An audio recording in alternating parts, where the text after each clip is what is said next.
사랑하시는 하나님 감사합니다. 오늘 이 아침에도 저희를 깨워주셔서 이렇게 하나님 전에 나와 예배하고 찬양하고 말씀 보고 기도함으로 오늘 하루를 이번 주 한 주간을 시작할 수 있게 허락하여 주심을 감사드립니다.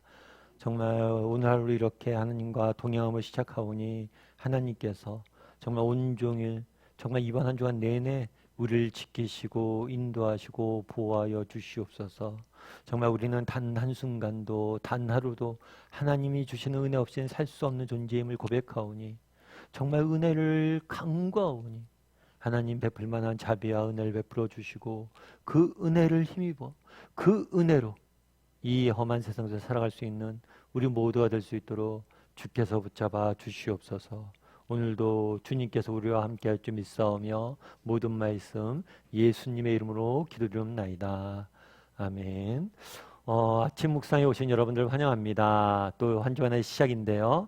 정말 이번 한 주간도 하나님과 말씀으로 기도로 또 동행하면서 또 하나님이 주신 은혜를 풍성히 맛본 한 주간 되길 소원합니다. 오늘은 계속해서 마가복음을 살펴보고 있는데요. 무화과 나무에게 이르시다 라는 제목을 가지고 마가복음 11장 12절부터 14절까지 말씀을 함께 살펴봤으면 좋겠습니다. 먼저 12절하고 13절 말씀을 같이 한번 읽어보았으면 좋겠습니다. 이튿날 그들이 베다니에서 나왔을 때에 예수께서 시장하신지라 멀리서 잎사귀 있는 한 무화과 나무를 보시고 혹 그 나무에 무엇이 있을까 하여 가셨더니 가서 보신즉 잎사귀 외에 아무것도 없더라. 이는 무화과의 때가 아님이라. 오늘 베다니에서 나왔다라고 되어 있는데 이 베다니는 예루살렘 근처에 있는 도시예요. 사실 유대 지역은 크게 세 등분할 수 있다고 그랬죠. 그래서 맨 위가 갈릴리 지방입니다. 그리고 중간이 사마리아 지방이고 그 다음에 맨 마지막 아래가 남부가 유대 지방이에요. 그래서 예수님은 주로 어디서 사역하냐면 갈릴리에서 사역을 많이 하셨어요. 그런데 예루살렘에 또 유대 지방에 내려와서 사역하실 때가 있는데 이때 사역의 중심지는 베다니였어요. 베다니에서 쉬시다가 예루살렘에 들어가시고 베다니에서 머물다가 딴 지역 가서 사역하셨어요. 마치 갈릴리 지방에서 가버나움이 사역의 중심지였던 것처럼 유대 지방에 내려갔을 때 이 베다니가 사역의 중심지였어요. 아마 여기에 숙소가 있었던 것 같아요. 이 베다니에 나왔을 때 예수님께서 시장하신지라 배가 고팠다라고 이야기하죠. 배가 몹시 고팠던 것 같아요. 그런데 멀리서 잎사귀가 있는 한 무화과 나무를 보시니 무화과 나무를 보았다라고 이야기를 해요.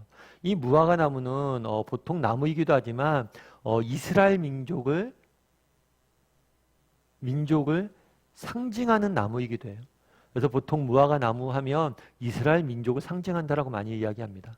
근데 무화과 나무를 봤는데 이 나무에 잎사귀가 굉장히 많았어요. 그래서 그 나무에 가서 뭐 먹을 게 있나라고 봤더니만 잎사귀 외에는 뭐예요? 아무것도 없었다라고 이야기를 해요. 그 이유는 뭐냐면 무화과의 때가 아니다. 무화과가 열리는 결실의 때가 아니기 때문에 무화과 열매가 없었던 거예요.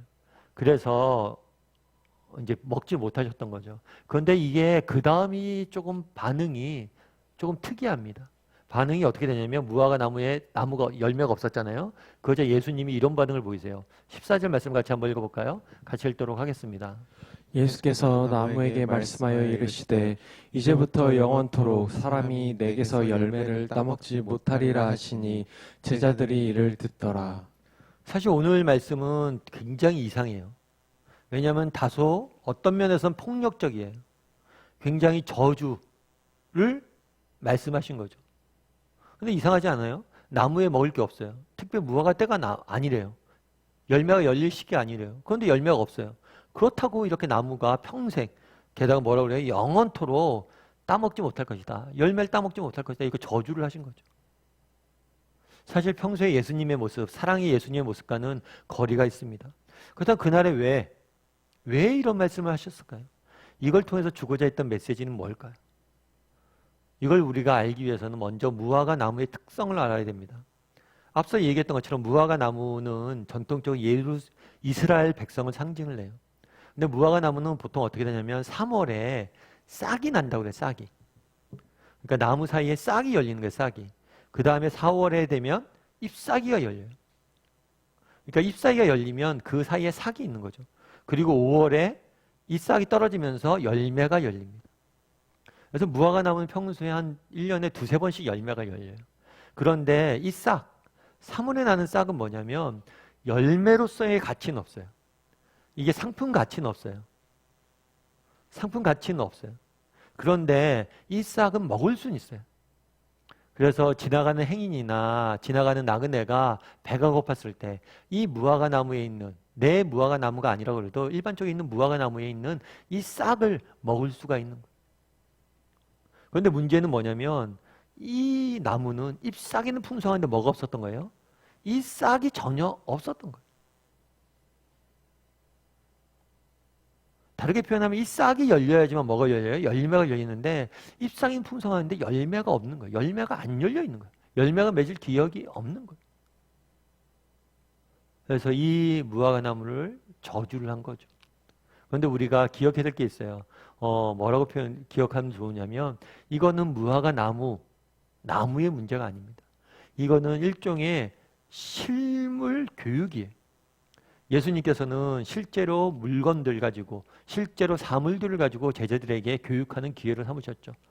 들판을 보면서 휘어진 들판을 봐라. 추수할 일꾼을 찾는다. 누가 추수할 거냐? 이렇게 말씀하셨더니 이 나무를 통해서 주고자 했던 교육, 상징, 메시지가 있는 거예요. 그건 뭘까요? 우리가 오늘 함께 오늘 본문은 아니지만 17절 말씀을 같이 한번 읽어볼까요? 같이 읽겠습니다. 이에 가르쳐 이르시되 기록된 바 내 집은 만민이 기도하는 집이라 칭함을 받으리라고 하지 아니하였느냐. 너희는 강도의 소굴을 만들었도다 하시매. 예전에 제가 한번 마가복음에 있어서는 샌드위치 구조가 되게 중요하다고 말씀을 드렸죠. 마가복음 가끔 샌드위치 구조를 하는 경우가 있어요. 샌드위치는 어떻게 했죠? 빵이 있고 그 사이에 야채가 있죠. 그리고 밑에 빵이 있죠. 이거와 마찬가지로 무화과 나무와 관련된 이야기들이 양쪽에 있습니다. 그리고 이 사이에 사건이 뭐냐면 성전 청결 사건이 있어요. 예수님께서 성전을 깨끗이 하신 사건이 있어요. 그러니까 다르게 표현하면 이 두 가지 사건은, 이 세 가지 사건은 함께 읽어야 된다. 그날에 왜 무화과 나무 이야기를 들었을까요? 이 무화과 나무의 모습이 뭐예요? 바로 당시 이스라엘의 모습이었다는 거예요. 이스라엘의 모습이 어땠는데요? 보면 뭐라고 돼 있냐면 만민이 기도하는 집이라 했는데 이것을 뭘 만들었다고요? 너희는 강도의 소굴을 만들었다. 다르게 표현하면 겉으로 보기에 이스라엘 백성은 다 뭐예요? 외적으로 보면 신앙의 형식이 있습니다. 그런데 내적으로 보면 이 신앙의 본질과 내용이 전혀 없는 거예요. 조금 다르게 얘기하면 이 무화과 나무로 이야기하면 잎사귀는 풍성해요. 그런데 뭐가 없는 거예요? 정작 필요한 열매가 없는 거죠. 그래서 이 무화과 나무는 그 당시 뭘 비유한 거예요? 당시의 종교 지도자들의 모습과 그 당시 이스라엘의 모습들을 이야기한 거예요. 너희가 정말 성전이 있고 기도하는 장소라는 이야기가 있는데 실제로 거기서 기도하는 사람이 없다는 거예요. 오히려 강도의 소굴이 됐다는 거예요. 마찬가지로 외적인 형식이 있지만 내용이 사라졌다는 거죠. 그럼 우리는 어떨까요? 우리는 이 무화과 나무와 같은 존재는 아닐까요? 우리는 정말, 우리도 그렇죠. 우리도 신앙의 형식이 있습니다. 우리도 오랫동안 신앙생활을 했어요. 우리도 예수님을 안다고 고백을 합니다. 나도 예수님 믿는다고 이야기합니다. 그러면 그런 예수님을 믿고 알고 정말 그런 고백에 걸맞는 그러한 삶의 열매가 내 속에 열려 있냐는 거예요. 내게 맺혀져 있냐는 거예요. 우리는 무화과 나무가 아니냐는 거예요. 한번 돌아봤으면 좋겠어요. 나는 무화과 나무와 다른지, 잎사귀는 풍성한데 열매가 없는, 싹이 없는 그런 무화과 나무는 아닌지. 그럼 어떻게 해야 될까요? 그날에 아까 표현했듯이만 무화과 나무한테 뭐라고 이야기해요? 영원토록 맺지 못할 것이라 이야기를 해요. 근데 이 영원토록이라는 표현을 우리가 저주로 생각해 주는데 그게 아니라 이 영원토록이라는 표현을 쓴 건 뭐냐면 지금의 모습을 바꾸지 않는다면 영원히 못 맺을 것이다 라는 거예요. 그러니까 과거에 있는 방식으로 유대 지도자들 당시 주장했던 방법으로 율법을 지켜서 자신의 노력으로 의를 이루고자 했던 그러한 모습으로는 도저히 열매가 나타나지 않는다는 거예요. 그러니까 새로운 방법, 정말 열매를 맺는 방법을 찾아야 된다는 거예요. 그럼 어떻게 하면 열매 맺을 수 있을까요? 요한복음엔 예수님께서 이렇게 말씀하십니다. 우리 한번 같이 읽어볼까요? 같이 읽도록 하겠습니다. 내 안에 거하라. 나도 너희 안에 거하리라. 가지가 포도나무에 붙어 있지 아니하면 스스로 열매를 맺을 수 없음 같이 너희도 내 안에 있지 아니하면 그러하리라. 뭐라고 표현하면 내 안에 거하라. 그러면 된다는 거예요. 가지가 포도나무 열매를 맺히기 위해서 내가 열매 맺어야지 생각하는 게 아니에요. 나무에 붙어 있기만 하면 맺어진다는 거예요. 예수님께서 그날에 새로 알려주신 방법은 뭐예요? 내 안에 거하는 거예요.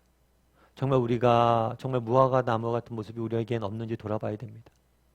그럼 어떻게 하면 우리는 무화과 나무, 열매 맺는 무화과 나무가 될 수 있습니까? 예수님 알려주신 방법은 뭐예요? 내 안에 거하는 거예요. 그냥 거하기만 하면 저절로 된다는 거예요. 우리가 아침마다 아침 묵상을 하는 이유도 거기죠. 제가 아침 묵상을 시작할 때 그런 얘기를 했잖아요. 정말 하루에 10분, 15분 하나님 앞에 드려보라고.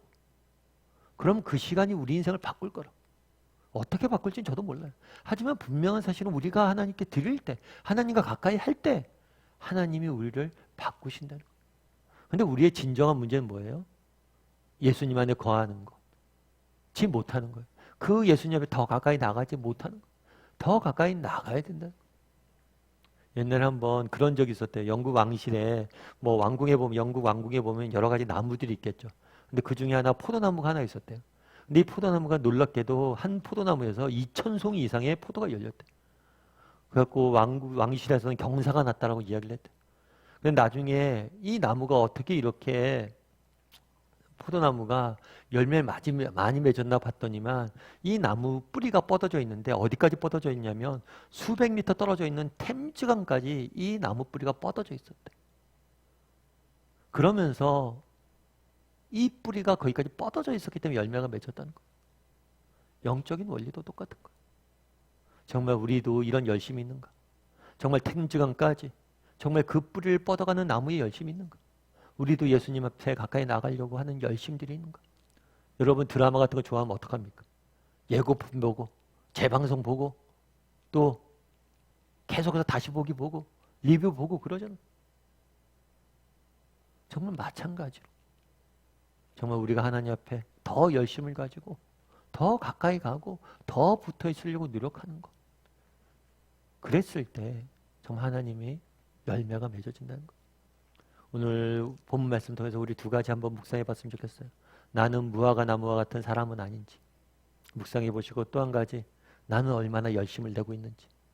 결국에 열매 맺으려면 뭐예요? 주님 앞에 가까이 나가는 거예요. 나는 얼마나 주님과 가까이 있으려고 노력하고 있는지. 그거에 대해서 점검하고 이번 한 주간 주님께 좀 더 가까이 나갈 줄 아는 저와 여러분이 되길 소원합니다. 우리 나의 안에 거하라 함께 찬양했으면 좋겠습니다. 이번 한 주간 또 시작인데요. 이번 한 주간 더 주님 앞에 가까이 나가고 주님과 동행하며 살아가겠다는 고백을 담아서 한번 이 찬양을 했으면 좋겠습니다. 정말 우리가 10분, 20분 이렇게 하나님 앞에 드리고 더 가까이 나갈 때 그분이 우리의 인생을 지키시고 변화시키시고 열매 맺게 하시고 그런 믿음을 가지고 살겠다는 고백을 담아서 나의 안에 거하라 함께 찬양하도록 하겠습니다. 나의 안에 거하라 내 안에 거하라. 나는 내 하나님이니 모든 환난 가운데 너를 지키는 자라. 두려워하지 말라. 내가 널 도와주리니 놀라지 말라. 내 손 잡아주리라. 내가 너를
시간 우리 함께 기도했으면 좋겠습니다. 기도하실 때 오늘 말씀 기억하면서 기도했으면 좋겠습니다. 그날의 잎사귀만 풍성하고 열매가 없는 무화과 나무를 예수님께서 보셨습니다. 그리고 책망하셨습니다. 혹시 우리는 무화과 나무 같은 그런 모습은 아닌지, 정말 내가 예수를 믿는다라고 이 말만 하지, 정말 내가 신앙이 몇 년 되었다라고 이야기만 하지, 진짜 그런 열매가 있는지, 영적인 열매를 맛보고 있는지, 무화과 나무 같은 모습은 없는지 돌아보게 도와주시고, 또 정말 예수님께서 말씀하십니다. 나의 안에 거하라. 내가 널 지킬 것이고 내가 너로 하여금 열매 맺게 할 것이다. 왜 우리가 세상 속에서 지치고 쓰러집니까? 왜 넘어집니까? 우리 혼자 힘으로 그것들을 감당하려고 해서 그래요. 주님 앞에 거해야 됩니다. 주님을 만나야 됩니다. 주님을 향해 나가는 열심히 있어야 됩니다. 주님 앞에 거하게 될 때 그분이 우리를 지키시고 우리를 인도하시고 우리에게 이길 힘을 줄 것입니다. 나는 얼마나 그분과 동행하고 그분 안에 거하려고 노력하고 있는지 다시 한번 돌아보는 시간들 되게 도와주시고, 더 열심히 하나님 앞에 거하고 하나님 앞에 나가는 시간이 되게 해달라고 지한 목소리로 오늘 말씀 기억하면서 같이 기도했으면 좋겠습니다. 또 오늘은 이번 한 주간의 시작입니다. 이번 한 주간 하나님과 동행하게 도와주시고, 그 동행함으로 하나님 주시는 은혜와 도우심과 능력을 마음껏 맛볼 수 있는, 그래서 세상에 넉넉히 이길 수 있는 우리 모두가 될 수 있도록 이 시한 목소리로 같이 기도하도록 하겠습니다. 같이 기도하시겠습니다.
그날의 무화과 나무가 정말 잎사귀가 풍성했지만 열매가 맺히지 않는 무화과 나무의 모습을 보게 됩니다.